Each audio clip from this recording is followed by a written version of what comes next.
உங்கள் வீட்டிலேருந்து உங்கள் அம்மா, உங்கள் அப்பா, உங்கள் அண்ணன், உங்கள் அண்ணி, குழந்தைங்கள்லாம் வர்றாங்களாம். எதுவும் வாங்கணுமா?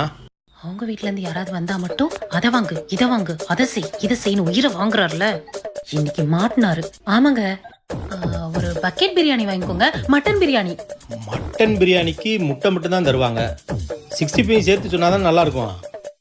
ஆடு அதுவா வந்து மாட்டுது. ஆமாங்க, 65 சொல்லிருங்க, 2 கிலோ. அப்படியே ஃபிஷ் ஃப்ரையும் சொல்லிருங்க.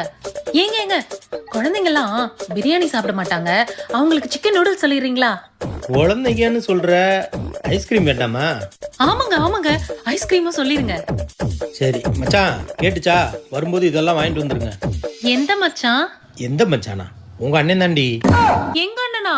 அவன் தாண்டி வரும்போது ஏதாவது வேணுமா சொல்லுங்க, வாங்கிட்டு வர்றேன். நீங்கள் ஏன் மாப்பிள்ள அலையிறீங்க அப்படின்னு சொன்னான். வேற எதுவும் வாங்கணுமா சொல்லு. மச்சான் பேரு மதுரை.